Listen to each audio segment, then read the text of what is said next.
Hey guys, so today I'm going to be looking at more of my chest stories. So yeah, let's just get right into the video. I'm pregnant as a virgin and my boyfriend thinks I cheated.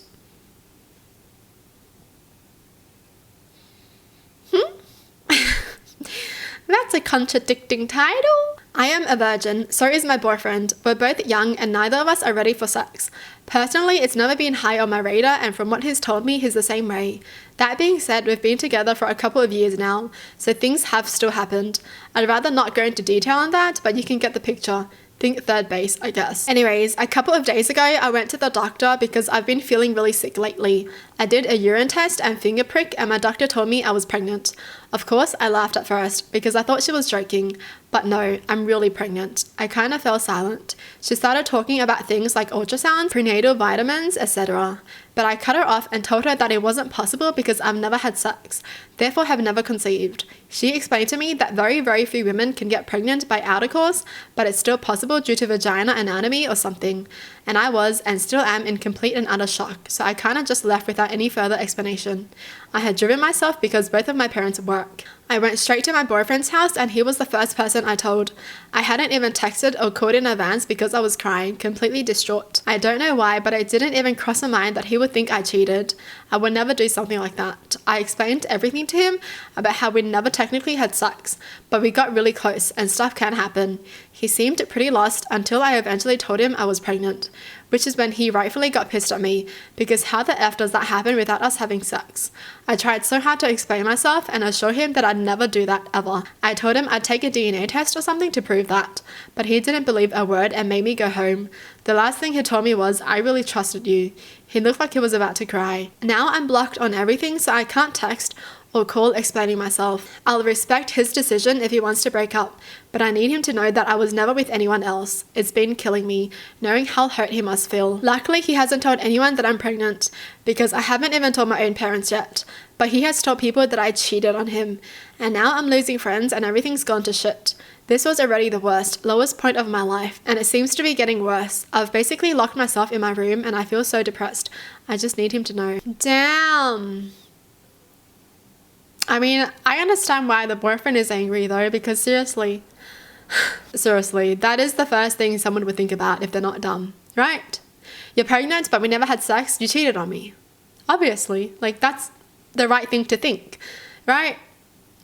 Man, that's sad. But I really hope that they can both go to the doctors together and then the doctors can explain everything to both of them and then misunderstandings will clear, right? Jeez, I get the boyfriend though, like I get it. I get the reaction. But yeah, I hope it gets cleared soon. Because it sounds like they both really love each other. So I guess what they're saying is, besides sex, they've been doing other things, right?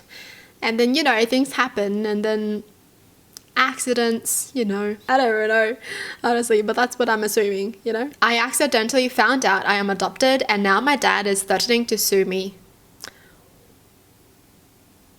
For what? You found out you were adopted? Alright, let's take it to the court. You know how much money I spent on you? I gotta get all that money back. Like what? What's going on? For background, I grew up in a family marked by domestic violence and child abuse.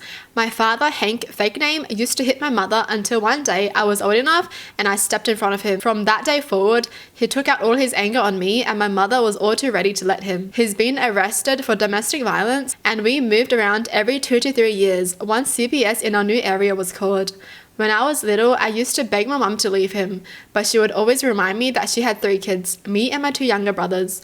No education beyond a high school diploma and no work history. Hank wanted her to be a stay-at-home mother. To this day, I've never seen anyone stand up to him besides me. They are still together to this day. Wow, that's crazy. I would hate my mum for that. I don't care. Like, seriously. Put your kids first and leave him. Do something. Don't let it keep happening. Oh my gosh. In spite of my childhood, I went on to be rather successful. Growing up watching mum in this relationship made me never want to be financially dependent on a man. I earned 2 full-ride scholarships to college and took out student loans to put myself through the rest of my schooling.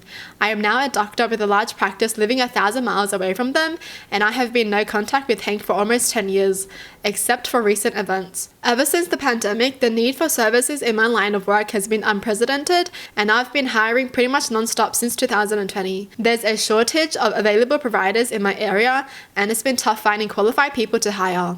I belong to an online group of other practice owners in my area who are also in my particular field of work. This group has been so valuable and supportive through the stress of the pandemic and its aftermath on our community. So, a couple months ago, I was scrolling the group and someone posted about a new free background check website that they said was very thorough. I liked the price of free and I figured I'd run a check on myself to see how good it really was. I figured I already knew what would come up. Well, this site was thorough and I found my parents' marriage certificate on there. The only thing was that it was dated 3 years after I was born. This didn't line up with the story I was always told growing up.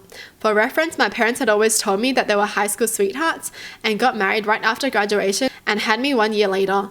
My parents were never affectionate with one another and they never celebrated the anniversary growing up, so I never suspected anything was up. I called my mum and asked her when her anniversary was, and she took a long time to respond, as if she was doing the math in her head. She lied to me at first, but I asked her if she wanted to try that answer again. She played dumb until I asked her if March 12, 1986 rang a bell. The phone went silent and I asked her to explain herself. She then told me that she and my father never wanted me to know I was born out of wedlock and went on about that stigma. I was furious about being lied to my whole life, but I also didn't believe she was telling the whole truth. I hung up the phone and immediately ordered both an Ancestry DNA kit and a 23andMe test to be overnighted to me. The next morning, I took a picture of both tests and texted it to my mother.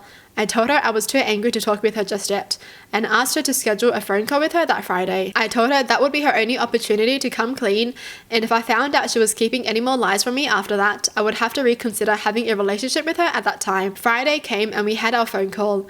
My mother told me that she had gotten pregnant in high school, and her boyfriend's family moved him to Florida after that. I was elated that Hank was not, in fact, my biological father, but my adoptive father. But I was mostly infuriated and felt betrayed that my mother will let some man adopt me and then treat me so cruelly my whole life. Emotions were high and I berated my mother for this. Not my finest hour. Since then, my PTSD from childhood that I had worked so long in therapy to manage in my 20s has come back full force. I searched the internet for people in my situation in hopes of finding a support group and community, but it's kind of a rare problem to have. After wrestling with the idea, I finally made a post on my private Facebook account asking if they had any recommendations or resources. Thankfully, it paid off and I was put in touch with a researcher out of California who specializes in identity trauma and found an online group of individuals who have experienced finding out they were adopted later in life, and many of them had traumatic childhoods as well. It was such a relief to not feel so alone. I've also been connecting with DNA relatives in search of my biological father, and I am in the process of changing my last name. Well, I gained some information on the DNA sites that revealed that, surprise, surprise, my mother was lying about my biological father. So I called her back up to ask her more information about my biological father. She became defensive and angry with me for wanting to know more information about my biological family. She called me ungrateful and then asked, "What do you want to know? That I was a slut? There, do you feel better now?" I lashed back at her for letting Hank do all that horrible stuff to me over the years and asked her how she could sell out her own child like that. She then told me that I was a difficult child who needed discipline because I couldn't be controlled. I told her she should have terminated her pregnancy with me and she ruined my life. Again, not my finest hour. I hung up with her and blocked her. Last week, I received an 8-page cease and desist letter threatening to sue me for defamation on my Facebook post if I don't take them down. To be honest, I'm still scared of him, but I'll be damned if I will let him get away with bullying me and preventing me from speaking my truth. I have had them blocked on Facebook for almost 10 years, but somehow they had screenshots of everything I've posted. I never posted anything that wasn't the God's honest truth. I'm upset and nervous, but I won't back down and I won't let him control me anymore. I'm in the process of retaining a lawyer, so I'm not looking for legal advice. I just needed to rant. Like, how are you going to sue someone for defamation when your kid is like, yeah, you were a terrible person and you literally have been arrested for domestic violence? So, like, the truth is there. You know, there's evidence against you. Like, anyone can sue for defamation, but can they win? That's the question, all right? Like, are you willing to waste your money to lose? And then the mum is going to blame the kid for being like, yeah, you were a bad kid. You couldn't be controlled. You needed some discipline. Ew. You think that's the only way to discipline your kid? Child abuse? Man, these parents are horrible. It's crazy. And honestly, I'm proud of this person for like speaking their truth and telling everybody that their parents are horrible people, because people deserve to know that, alright? If someone is terrible, other people deserve to know. I honestly hope this person goes no contact with the mum and dad and just live the best life they can now. Spend these years healing and just, don't even talk to the mum and the dad. Well, that's it for the video. Hope you guys enjoyed. Tell me in the comments down below what your thoughts are. And as always, thanks for watching. Hope you guys liked it, and I'll see you guys next time. Bye!